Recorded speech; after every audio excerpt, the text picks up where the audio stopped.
Hello everyone. कैसे हैं आप लोग। मैं आलोक स्वागत करता हूं सभी का द अकाउंटेबल यूट्यूब चैनल पे। जैसा कि कल 9 तारीख के पेपर कंप्लीट हुए और आज 10 तारीख के सेकेंड शिफ्ट में इलेक्ट्रिकल के पेपर थे और आज का पेपर भी अब समाप्त हो चुका है। तो इस वीडियोस में हम लोग 10 तारीख के सेकेंड शिफ्ट में जो पेपर हुए हैं उनका एनालिसिस देखने वाले हैं। साथ ही साथ 10 तारीख के फर्स्ट शिफ्ट के नॉन टेक को भी देखने वाले हैं कि किस किस एरिया से सवाल पूछे गए हैं। जैसा कि पिछली वीडियोस यानी कल जो सेट का एनालिसिस किया गया था उससे हम लोग काफ़ी कुछ कंक्लूजन निकाल पाए थे और उसका कुछ हद तक जैसा मैंने बताया था कि अब मेजरमेंट और पावर सिस्टम का वेटेज कुछ बढ़ेगा इस पेपर में, वो दिखा भी। मेजरमेंट के क्वेश्चन इससे थोड़े पिछले सेट से कुछ ज़्यादा आए इसमें और पावर सिस्टम से भी क्वेश्चन फ्रेम किए गए। और आज के सेट का ट्रेंड हम लोग देखते हैं। अभी पेजेस में क्वेश्चंस कुछ लिखे गए हैं वो आपके सामने स्क्रीन पाएंगे कल की तरह ही, और हम लोग उसका डिटेल देखेंगे। और इससे अब काफ़ी हद तक एक इमेज क्लियर हो चुका है कि 11 तारीख के पेपर कैसे हो सकते हैं, क्योंकि हम लोगों ने 9 के पेपर को देख लिया, हम लोगों ने 10 तारीख के पेपर को देखा, तो इन दोनों से आइडिया ये लग जाता है कि 9 के पेपर में मशीन और नेटवर्क ये दोनों वेटेज थे काफ़ी, मतलब 30 प्लस पूछे गए थे क्वेश्चन ईच सब्जेक्ट से। तो फिर दूसरे में हम लोग ये आज के पेपर में ये देखेंगे मतलब किस पोर्शन से है, और फिर इस आधार पे कह सकते हैं कि ये 11 के पेपर कैसे रहने वाले। अभी तक एग्ज़ाम का अगर मैं बात करूँ तो एवरेज ही जा रहा है ना, बहुत टफ सवाल आ रहे हैं। हाँ, थोड़ा जीके जीएस में लड़कों को दिक्कतें आई थी 9 तारीख को, मेरी उनसे बात जहाँ तक हुई थोड़ी बहुत दिक्कतें आ रही थी, बट क्वेश्चंस बनने वाले थे। क्वेश्चंस अच्छे खासे अटैम्प्ट लिए भी गए। काफ़ी स्टूडेंट्स से मेरी बात हुई तो उन्होंने 170 प्लस 160 प्लस अटैम्प्ट की बात कही, जो कि सही भी है। उतने अटैम्प्ट लेने होंगे। और उसके बाद आज के सेट में भी लड़कों ने 150 160 अलग अलग तरह से जिनके जितने हो सके वो उतना अटैम्प्ट लिए हैं। तो हम लोग आइए विदाउट बिना समय गंवाए हम लोग आते हैं क्वेश्चंस पे और देखते हैं नॉन टेक में और टेक में क्या था, और फिर किस पोर्शन से ज़्यादा सवाल पूछे गए थे। मतलब किस किस टॉपिक को टारगेट किया गया था और उस टॉपिक से कितने कितने सवाल पूछे गए थे। तो आइए हम लोग देखते हैं इस सवाल को। तो आज के शिफ्ट में जो भी सवाल आया है कल से अच्छा आज का सोल्यूशन रहने वाला है। हम लोग ने कल भी सोल्यूशन किया था और कल के जो सोल्यूशन में मैंने कुछ इंपॉर्टेंट बातें बताई थी वो आज एग्जाम में हूबहू मिले हैं। आइए हम लोग देखते हैं सबसे पहले 10 अक्टूबर 2023 के पेपर को। नॉन टेक में हम सबसे पहले बात करते हैं किन किन पोर्शन से सवाल टच किया गया है। अगर मैं नॉन टेक के पोर्शन की मोस्टली बात करूँ तो सवाल जो थे वो साक्षरता से संबंधित थे कि साक्षरता कहाँ अधिक ऐसे है। उसके बाद बिहार की साक्षरता भी पूछ ली गई थी, साक्षरता दर बिहार का कितना है। साथ ही साथ सेंसस 2011 जनगणना 2011 से 9 तारीख के शिफ्ट में भी सवाल आए थे और आज 10 के सेकेंड शिफ्ट में भी जनगणना से सवाल पूछे गए और आने वाले शिफ्ट में भी जनगणना से सवाल पूछे जाएंगे। तो इसको जनगणना टॉपिक को है जो इसको VVI समझ लेंगे आप लोग। जनगणना का टॉपिक VVI है, आने वाले समय में पूछेंगे। एक सवाल था कि जाकिर हुसैन का संबंध किस वाद्ययंत्र से है। वो वाद्ययंत्र बजाते हैं, जाकिर हुसैन फेमस है। तो वो एक सवाल था। स्टेटिक्स ये हो गया, जाकिर हुसैन का संबंध किस खेल से है। जनगणना 2011 के अकॉर्डिंग हिंदुओं की संख्या किस राज्य में अधिक है। देखिए ये क्वेश्चन तो अपने आप में अच्छा है जनगणना से कि जनगणना 2011 के अकॉर्डिंग हिंदू की संख्या किस राज्य में सर्वाधिक है, ये क्वेश्चन था। ये क्वेश्चन अवार्ड से भी पूछा गया था।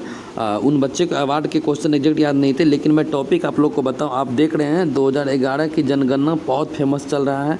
साथ साथ अवार्ड से कल भी क्वेश्चन आया था दादा साहब फाल्के अवार्ड से। उसके बाद फिर आज भी अवार्ड से क्वेश्चन आए। जाकिर हुसैन का संबंध वाद्ययंत्र से उन्होंने पूछ ही लिया है। उसके बाद जाके साक्षरता से सवाल, दो साक्षरता के सवाल इस बार इस शिफ्ट में आए थे।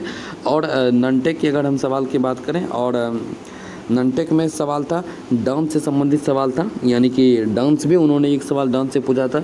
एक सवाल था कि अष्टांगिक मार्ग का सिद्धांत किसने दिया था। ये बौद्ध धर्म के दिया जाता। हिस्ट्री से ये क्वेश्चन लिया गया था। पॉलिटी से 3 क्वेश्चन जो तक पता चल पाया, वो एक था नीति निदेशक डायरेक्टर प्रिंसिपल ऑफ स्टेट कहाँ से लिया गया है, ये आयरलैंड से लिया गया है, ये क्वेश्चन पूछा गया था। प्रधानमंत्री से संबंधित कौन सा आर्टिकल से, ये पूछा गया था। और इसके साथ साथ पूछा गया था उपराष्ट्रपति का इलेक्शन में कौन कौन शामिल होते हैं। कल के सवाल कौन था, कल के सवाल में राष्ट्रपति पूछा गया था। किसी शिफ्ट में राष्ट्रपति से सवाल पूछे गए थे और आज उपराष्ट्रपति से सवाल पूछे गए हैं। आर्टिकल्स में प्रधानमंत्री से रिलेटेड आर्टिकल्स पूछे गए हैं और फिर नीति निदेशक सकता तो कहाँ से लिया गया है, तो आयरलैंड इसका आंसर था, बाकी अमेरिका ये सब ऑप्शन में दिया हुआ था। तो ये थे मोनली अभी तक जो पता लग पाया नॉन टेक का। तो नॉन टेक में अगर मैं बात करूँ कि कल के बच्चे जो हैं वो नॉन टेक में क्या क्या पढ़ के जाएंगे, तो सबसे पहले उन्होंने देख ले कि 2011 की जनगणना को पूरा वो देख के जाएँ, ठीक है। साथ ही साथ अवार्ड को अच्छे से वो कर ले, अवार्ड देख ले, साथ ही साथ डांस देख ले। हाँ, मैं आज बता दूं कि इस शिफ्ट में बायो से भी क्वेश्चन डाले गए हैं, ठीक है। जैसे पीछे शिफ्ट में बायोलॉजी से क्वेश्चन नहीं थे, इस शिफ्ट में बायोलॉजी से क्वेश्चन डाले गए हैं। उसके साथ साथ आप लोग पॉलिटी में ज़रूर देखें, पॉलिटी आपको 4 से 5 सवाल मतलब पॉलिटी से रहना ही रहना है।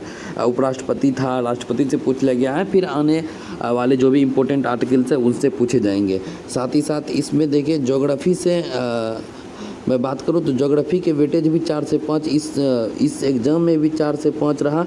पहले एग्ज़ाम में भी 4 से 5 पोर्ट्स से पूछ लिए थे और इसमें भी थे। इतने टॉपिक आप बिल्कुल ही देख के जाएं। साथ ही साथ उन्होंने किसका संबंध किस खेल से है वो भी आप लोग देखे होंगे। और मैं अगर बात करूं, अब मैं टेक्निकल के बारे में बात करता हूं कि टेक्निकल से किस किस टॉपिक से सवाल पूछे गए। तो सबसे पहले टेक में मैं बताऊँ, कल के दिन में मशीन से लगभग 30+ सवाल पूछे गए थे। बट आज के पेपर में मैंने कहा था कि पावर सिस्टम और मेजरमेंट का वेटेज बढ़ेगा और वही हुआ। पावर सिस्टम में 20+ क्वेश्चन आए हैं इस शिफ्ट में। एक क्वेश्चन था फाइंड द टोटल कैपेसिटी से रिलेटेड सवाल था।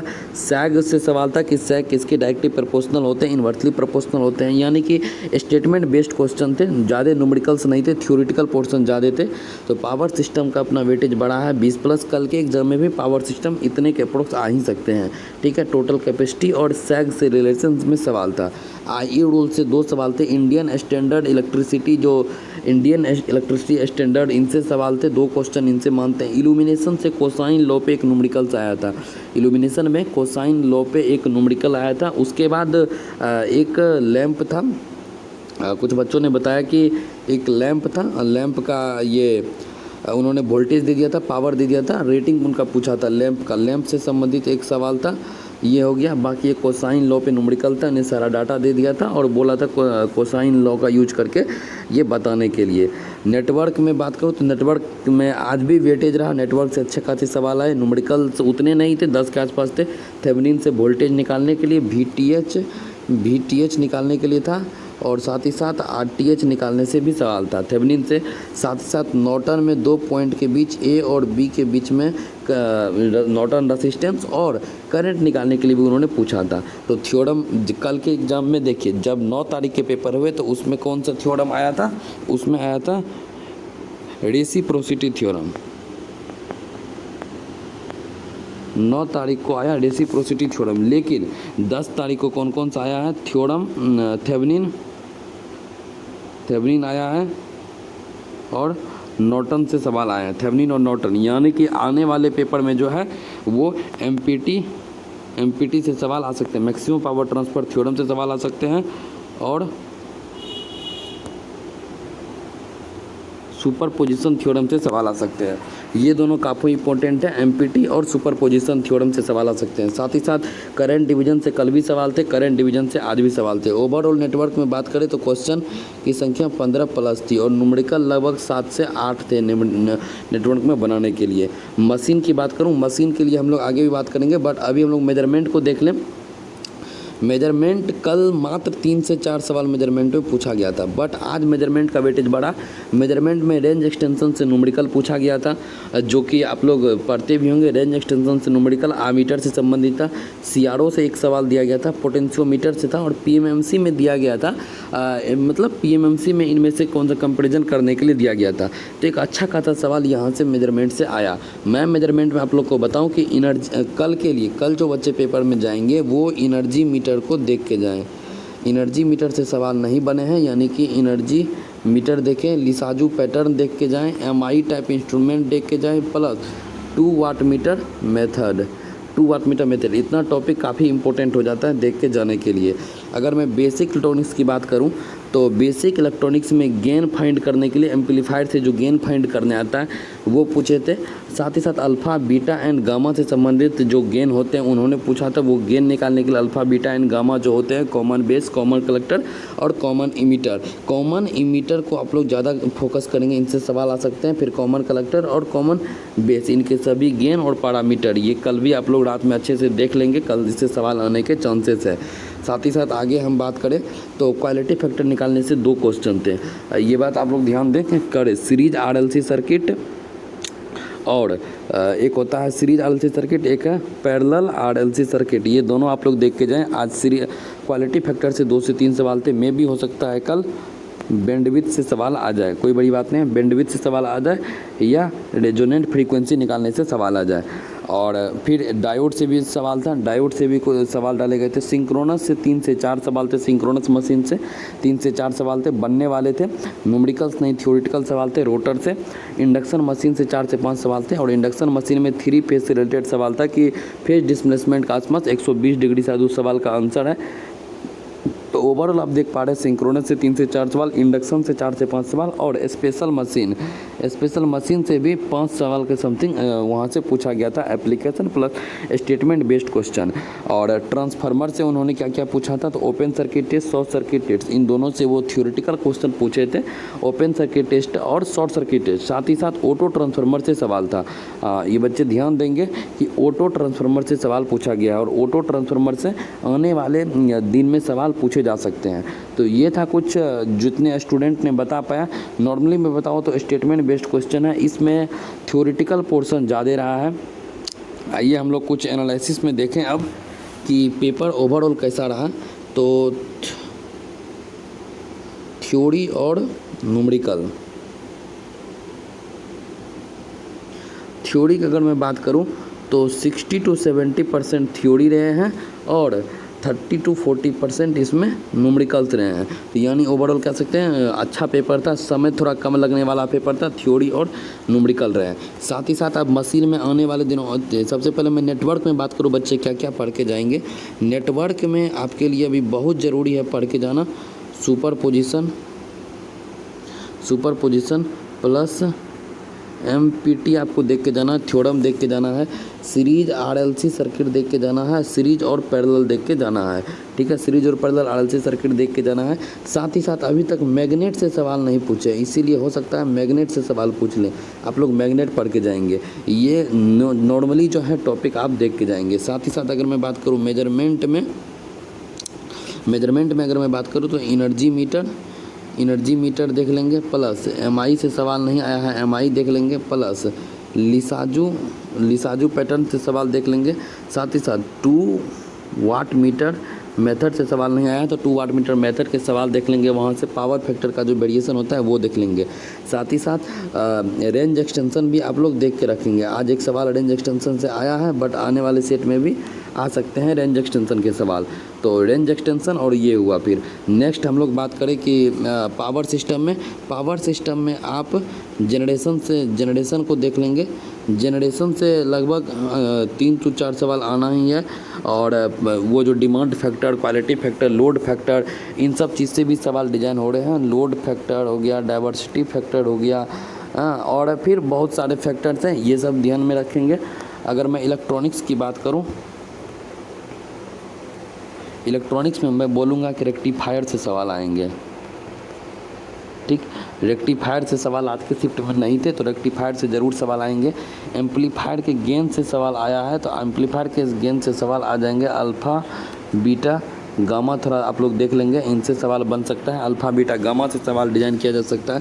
साथ ही साथ स्पेशल डायोड, जो भी स्पेशल डायोड है उसे आप लोग देख लेंगे, क्योंकि स्पेशल डायोड से सवाल अभी तक नहीं दिया है, मतलब आ सकता है। स्पेशल डायोड में बात करें तो फोटो डायोड, एलईडी हो गया, फोटो एलईडी, टनल डायोड हो गया, और एक होता है वेक्टर, मतलब इस तरह से जो भी डायोड है वो सब आप डायोड देख के जाएंगे, गेन देख के जाएंगे। हाँ, एक और बात मैं बता दूं कि उन्होंने भी ओपेम से सवाल नहीं पूछा है। तो मे भी ओपेम आप लोग एक नज़र देख लेंगे कि आइडियल ओपेम का क्या क्या कंडीशन है, ओपेम एक नज़र आप देख लेंगे। इलेक्ट्रॉनिक्स में हमने बात कर ली, नेटवर्क में हमने बात कर ली, अब बात करते हैं हम लोग मशीन में कि मशीन में अब क्या क्या मोस्टली देख के जाना सही रहेगा। देखिए मशीन के नॉर्मल सभी पोर्शन को उन्होंने टच कर लिया है, तो आप जो सवाल है ओवरऑल सभी पोर्शन से आने चाहिए, मतलब कुछ ऐसा पोर्शन नहीं बचा है जो उसने उतना नहीं कि टच किया है। फिर भी मैं कहूँगा ऑटो ट्रांसफार्मर में जाके कॉपर सेविंग से वहाँ से जाके देखें, और ऑटो और टू वाइंडिंग में थोड़ा सा कंपेरिजन आप लोग देख लेंगे, ऑटो और टू वाइंडिंग ट्रांसफार्मर में कंपेरिजन देख लेंगे। साथ ही साथ स्पेशल मशीन का एप्लीकेशन अभी तक उस तरह से नहीं आया है, तो स्पेशल मशीन का, साथ ही साथ सिंगल फेज मशीन के वेरियस पैरामीटर को आप लोग देख के रखेंगे। ये एक मेन चीज़ है भी। नॉन टेक में बात करूँ तो नॉन टेक में पॉलिटी आप लोग देख के जाएं, पॉलिटी लगभग 4 से 5 सवाल फिर आएंगे। साइंस से अब आ सकते हैं सवाल, क्योंकि इस शिफ्ट में साइंस बायोलॉजी से सवाल आए थे। और करंट से थोड़े करंट से मैं बता दूं 2023 का करंट इसमें आया था, इसमें इस शिफ्ट में 2023 के करंट पूछे गए थे, 2022 के भी करंट इसमें डाले गए थे। ओवरऑल ये था। तो ये था आज के पेपर का। आप लोगों ने पेपर देखा, जैसा कि आपके सामने दिख भी रहा है जनगणना, मतलब मैं बार बार एक पॉइंट और फिर से हाईलाइट कर दूं आप लोगों के लिए कि अगर इम्पोर्टेंट की बात करूं तो 2011 का जनगणना ज़रूर आप लोग देख के जाएं। बहुत इसे वेरी इम्पोर्टेंट कह सकते हैं 2011 के जनगणना को। उसके बाद साक्षरता संबंधित, यानी कि ये भी जनगणना के अंदर ही आ जाते हैं। प्लस एस्थेटिक पोर्शन जो भी आपने पढ़ा है, एस्थेटिक ज़रूर देख के जाएं, क्योंकि हर में डांस हो गया, हर एक शिफ्ट में पूछा जा रहा है डांस प्लस फेस्टिवल। स्पोर्ट्स से नहीं सवाल आए हैं, तो मे बी स्पोर्ट्स से कल सवाल आ सकते हैं। तो ये सब कुछ टॉपिक है जो आप देख के जा सकते हैं। बाकी कोई भी क्वेरी हो आप टेलीग्राम पे ज़रूर पूछने आए, वहाँ पे ज़रूर आपको क्वेश्चंस बताया जाएगा। तो ये थे आज के क्वेश्चन के सॉल्यूशन।